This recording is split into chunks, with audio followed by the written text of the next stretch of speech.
నమస్తే చేతన్ గారు. నమస్తే మేడం. చేతన్ గారు, మొన్న ఈ మధ్య నేను ఒక ఆర్టికల్ చదివానండి. మనము కిచెన్‌లో ఉపయోగించే సామాన్లు తోముకునే సోప్ గాని, ఆ పీచు ఏదైతే ఉంటుందో స్క్రబ్బు, వీటి వల్ల చాలా ప్రమాదం, హెల్త్‌కి చాలా ఇష్యూస్ వస్తా ఉన్నాయనేసి. అసలు వీటి వల్ల ఎలాంటి ప్రమాదం ఉంటుందండి? మీరు ఈ క్వెషన్ అడిగారు గదా! ఇప్పుడు నేను మీకు ఒకటి క్రాస్ క్వెషన్ అడుగుతాను. ఆ! ఆ! ఇప్పుడు మీ ఇంట్లో హ్యాండ్ వాష్ ఉందా? ఉందండి. ఉంది గదా! మీరు ఇంట్లో హ్యాండ్ వాష్ ఒక మహా అంటే 10 ఇయర్స్ నుంచి వాడుతున్నారు. అంతే. అంతకుముందు అందరి ఇంట్లల్లో హ్యాండ్ వాష్ ఉండకపోతుండే అంత. అవును. ఏదైతే ఇప్పుడు వాషింగ్ మెషిన్‌లు చాలా మంది ఇంట్లో ఉన్నాయి. ఇంతకుముందు వాషింగ్ మెషిన్‌లు గూడా ఉండకపోతుండే గదా! అందరూ రిన్స్ సబ్బు బార్లతోటి బట్టలు ఉతుక్కునేవాళ్ళం. ఉతుక్కుంటుండే. యెస్. అయితే ఎప్పుడైతే ఆ రిన్ సబ్బు చిన్నగా అయిపోతుండే గదా! దాన్ని మనం హ్యాండ్ వాష్ లాగా వాడుతుండే. ఆ! గుర్తుందా మీకు? ఆ! అండ్ ఇప్పుడు మనం ఏంది లిక్విడ్ హ్యాండ్ వాష్ వాడుతున్నాం. వాడుతున్నాం. అవునండి. ఎప్పుడు? అరే! మా పిల్లలు అమెరికాలో ఉన్నారు. వాళ్ళు వస్తారు. హ్మ్. వాళ్ళు వస్తే రిన్ సబ్బుతో వాష్ చేసుకుంటాడా నా కొడుకు? చేసుకోడు కదా! లేదు. హ్యాండ్ వాష్ తెప్పి అట్లా చాలా మారినాయి చాలా ఇంట్లల్లో. అవును. అవునా కాదా? అవునండి. అందరూ ఒక ఎక్స్‌పెరిమెంట్ చేయండి. ఆ! చేతులు వాష్ చేసుకోవడానికి లిక్విడ్ సోప్ వాడతారు కదా! లిక్విడ్ సోప్ వాడినప్పుడు లిక్విడ్ సోప్ తీసుకొని అప్లై చేసుకోండి. దాని తర్వాత మీరు వాటర్ కింద వాష్ చేసినాక మొత్తం వెళ్ళిపోయినట్టు అనిపిస్తది కదా! జనరల్‌గా మీరు ఎట్లా వాష్ చేస్తారో అట్లా వాష్ చేయండి. ఎక్కువ రుద్దకుండా జస్ట్ నార్మల్ ఇట్లా వాష్ చేసుకొని జరిగిపోతాం అవును. బేసిన్ దగ్గరికెళ్ళి. అవును. దాని తర్వాత చేతులు డ్రై అయ్యే ముందు మీరు ట్యాప్ బంద్ చేసిన తర్వాత ఇప్పుడు మీ చేతులు ఇట్లా రుద్దుకోండి. రుద్దుకుంటే మీకు మొత్తం బురుగు కనిపిస్తది చేతిలో. ఆ! దాని అర్థం ఏంది? సబ్బు మొత్తం పోయింది మనం అనుకున్నాం. ఆ! కానీ కానీ సబ్బు అట్లనే ఉందా లేదా? చేతిలోనే ఉంది. చేతిలోనే ఉంది. ఒకవేళ సబ్బు పోతే అంత బురుగు రాదు. ఓకే. ఈ సబ్బు ఇట్లా మనం ఎప్పుడు చేసుకుంటాం హ్యాండ్ వాష్? తినే ముందు చేసుకుంటాం. అవును. అవే చేతులతోటి మీరు తింటే ఈ సబ్బు మీ బాడీలో పోతదా లేదా? ఖచ్చితంగా. సబ్బు అట్లా పోతే ఏమైతది? దాంట్లో ఉన్న కెమికల్‌లు అన్నీ పోతాయి. దాంతోటి చాలా మందికి గ్యాస్ట్రిక్ సమస్యలు వస్తున్నాయి. ఓహ్! ఒక పేషెంట్ మన దగ్గర వచ్చిండ్రు. పేషెంట్‌కి పైల్స్ ఉంది. ఫిస్టులా ఉంది. ఆయన చెప్తున్నారు. దెబ్బ దెబ్బ 2 నిమిషాల్లో తినేస్తది సార్. స్నానం గూడా 2 నిమిషాల్లో చేసేస్తది. ఇట్లా హ్యాండ్ వాష్ చేసుకుంటే గూడా అన్నీ ఫాస్ట్ చేస్తది పనులు. అంటే ఏంది? సబ్బు మొత్తం పోతదా స్నానంకి వెళ్ళినప్పుడు? సబ్బు మొత్తం పోతదా చేతులు కడుక్కున్నప్పుడు? హ్మ్. ఒకవేళ మాకు డైలీ సర్వెంట్ మేడ్ ఒస్తది. బాసన్లు తోమేసి పోతది. ఆమె తోమితే 45 మినిట్స్ పడ్డదనుకోండి. ఒకవేళ ఆమె డుమ్మా కొట్టిందనుకోండి. మా ఆవిడ చేస్తే 15 నిమిషాల్లో అయిపోతది పని. హ్మ్. తొందరగా సబ్బు పెట్టడం, ఇట్లా దాని కింద పెట్టడం, తీసేయడం. అట్‌లీస్ట్ వాళ్ళ ఇంట్లో 45 మినిట్స్ అయితుంది. వేరే వాళ్ళ ఇంట్లో ఇప్పుడు కొందరు ఎవరైతే మేడ్స్ వస్తారో వాళ్ళకి కూడా ఫుల్ డిమాండ్ ఉంటది. అవును. ఒక్కొక్కరు 10 ఇంట్లలకు పోతారు. అవును. ఒక్కొక్క ఇంట్లో హాఫ్ అన్ అవర్‌లో పని చేసి ఎళ్ళిపోతారు. వాళ్ళు కరెక్ట్‌గా సబ్బు పోయేటట్టు వాష్ చేస్తున్నారా లేదా? యెస్. ఇంకోటి ఇప్పుడు బాసన్లు వాష్ చేసి మనం తినడానికి కూర్చుంటాం గదా! ఎన్నో సార్లు మనం విమ్ సబ్బు వాడతాం. యెస్. దాన్ దాని మీద కనిపిస్తా ఉంటుంది. కనిపిస్తది. దాని అర్థం ఏంది? మీరు పప్పు అన్నం తింటున్నారంటే అంచుకు విమ్ పెట్టుకొని తింటున్నారు. Oh my God! అవునా కాదా? ఆ! కరెక్ట్ గదా! అంతే కదండీ. అప్పుడు ఏమైతది?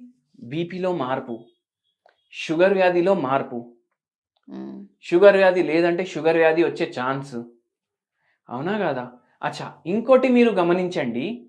ఎవరైతే బట్టలు ఉతికే పని జేస్తరో, ఎవరైతే బాసన్లు తోమే పని జేస్తరో, వాళ్ళ చేతులు, కాళ్ళు ఒకసారి అబ్జర్వ్ జేయండి. ఏదో స్కిన్ ప్రాబ్లమ్ వచ్చేస్తది వాళ్ళకు. దేనివల్ల? ఈ సబ్బు వల్ల.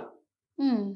అదే సబ్బు లోపలికి వెళ్తే ఎన్నో ఏండ్లు హ్మ్. కష్టపడి, కష్టపడి లోపలికి ఎళ్తుంది అంటే ఎంత ప్రమాదకరం అయిపోతది అది. హ్మ్. అవునా కాదా?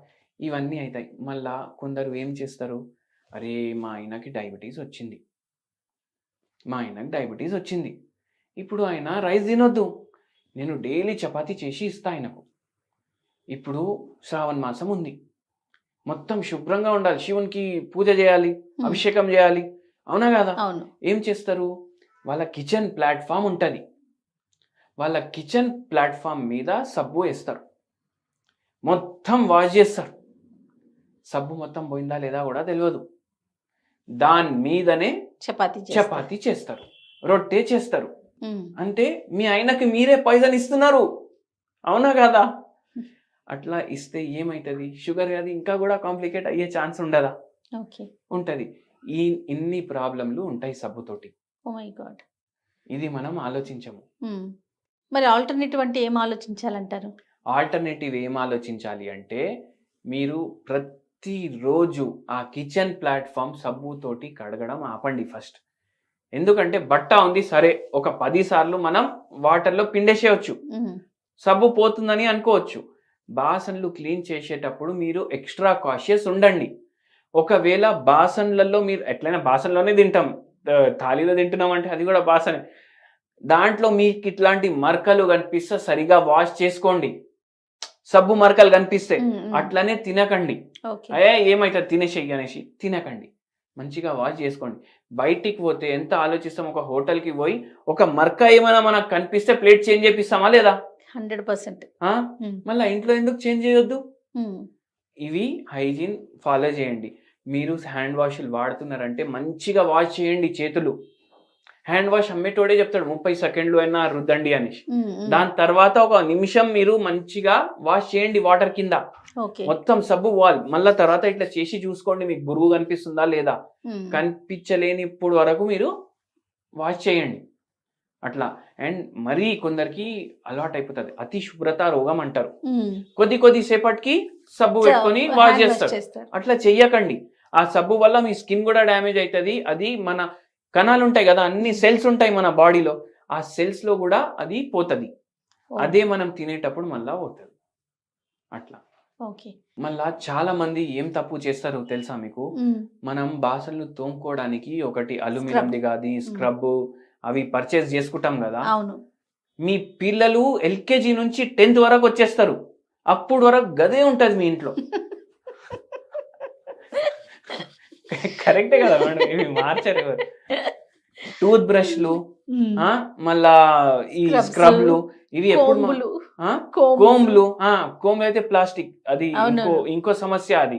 కానీ ఏమైతుంది దీంట్లో ఇప్పుడు, ఎట్లా అయితే ఇప్పుడు కొన్ని పాత ఏమంటారు మగ్స్ ఉంటాయి, మీరు బయట ఎక్కడో బౌండరీ వాల్ బయట ఎక్కడో వెనకాల పెట్టేస్తారు, ఎప్పుడో పడేద్దాం అనేసి అట్లనే మర్చిపోతారు కదా. అట్లా 2-3 ఇయర్స్కి ఆ మగ్ అట్లనే పెట్టి ఉంటుంది అక్కడ. అది వెళ్ళి ఒకసారి జస్ట్ తీసుకొని ఇట్లా ప్రెస్ చేయండి, ఈజీగా బ్రేక్ అవుతుంది. అవును. అంటే ఈ స్క్రబ్ ఏదైతే వాడుతున్నారో దాంట్లో ఉన్న మైక్రో ప్లాస్టిక్ కూడా బ్రేక్ అవుతుంది కదా, అది ఒక్కొక్కసారి ప్లేట్ మీదనే మిగిలిపోతుంది కదా. అవును.